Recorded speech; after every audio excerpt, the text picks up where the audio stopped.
Welcome to my Mili blog. आज छठ पूजा के बाद के रविवार की ब्लॉग है। आइए देखते हैं कि छठ पूजा के बाद जो रविवार आती है उसे हम छठ व्रती कैसे मनाते हैं। यह हमारे हिंदू धर्म में यह रविवार बहुत ही धार्मिक मान्यताओं से जुड़ी है। ये रविवार करने के बाद ही हमारा छठ व्रत संपूर्ण माना जाता है। इसे हम बहुत ही शुद्धता और विधि विधान के साथ करते हैं।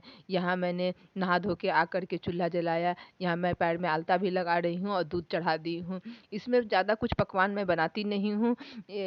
सीधे साधे मुझे जैसे बताया गया है, जैसे मेरी सास ने बताया था वैसे ही करती। मैं दूध गर्म करती हूँ और केले और गुड़ के साथ यह व्रत को करती हूँ। इसलिए मैं ज़्यादा कुछ, बहुत लोग चूड़ा करते हैं, खीर बनाते हैं। यहाँ मैं छत में आई हूँ, पूजा के सामान लेके मैं और मेरी जेठानी यहाँ दीपक जलाए हैं। व्रत के लिए, भगवान जी के लिए हम लोगों ने भोग लाया है कि गाय का दूध, गुड़ और केले, यही हम लोग चढ़ाते हैं। और यह जितने छठ पर्व में ही विधि विधान और शुद्धता का ध्यान रखा जाता है, उसी प्रकार इस रविवार को भी हम शुद्धता का ध्यान रखते हैं। एक दिन पहले हम बहुत ही शुद्धता के साथ लौकी भात खाते हैं और दूसरे दिन इस रविवार को मनाते हैं। यह रविवार मनाने के बाद ही हमारा छठ पर्व संपूर्ण माना जाता है।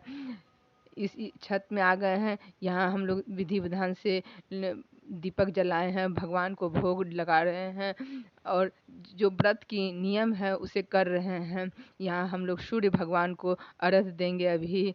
और यह बहुत ही, हिंदू धर्म में इसका मान्यता बहुत ही ज़्यादा है। इसमें बच्चे को शामिल नहीं रखते हैं हम लोग। बच्चे को टच भी नहीं करने देते हैं दूर से। जब सारा विधि विधान हो जाता है तब उनको हम लोग तिलक लगाते हैं और प्रसाद देते हैं। इसे ज़्यादा लोग देखते भी नहीं, हम लोग एकांत में करते हैं। खरना के जैसे किया जाता है। इसलिए हम लोग छत में आके अभी पूजा करने आए हैं और पूजा करके अभी मेरी जेठानी सूर्य भगवान को अर्घ दी और प्रणाम कर रही है।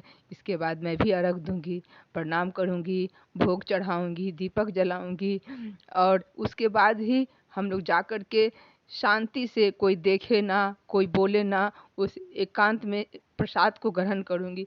खरना में होता है कि सूर्यास्त के बाद किया जाता है, लेकिन इसमें हम लोग दोपहर के टाइम करते हैं और नहा धो कर के शुद्ध, बहुत ही शुद्धता का ध्यान रखा है। और जो छठ पर्व में जो साड़ी पहनते हैं उसी साड़ी के साथ ये वाला व्रत होता है। यहाँ पे हम लोग सूर्य भगवान को प्रणाम करके जो जो हवन करते हैं उनका, उनके नाम से आहुति देते हैं। देखिए सूर्य भगवान कितने अच्छे से दिख रहे हैं। पेड़ है, फिर भी पेड़ के बीच से सूर्य भगवान हम लोग को जैसे लग रहा है आशीर्वाद दे रहे हैं। और हम लोग इसके, यह व्रत इसीलिए करते हैं कि छठ पर्व में अगर किसी प्रकार का कोई गलती और त्रुटि रह गई हो तो उसे आप क्षमा कीजिए और मेरे व्रत को संपूर्ण कीजिए। यहाँ हम लोग खड़े होकर के सब आहुति दे कर के उनके नाम का, उसके बाद भगवान का प्रणाम कर रहे हैं। और यह यहाँ मेरी जेठानी भी कर रही है। और हम लोग यहाँ, हमारे हिंदू धर्म में इस व्रत का बहुत ही मान्यता है।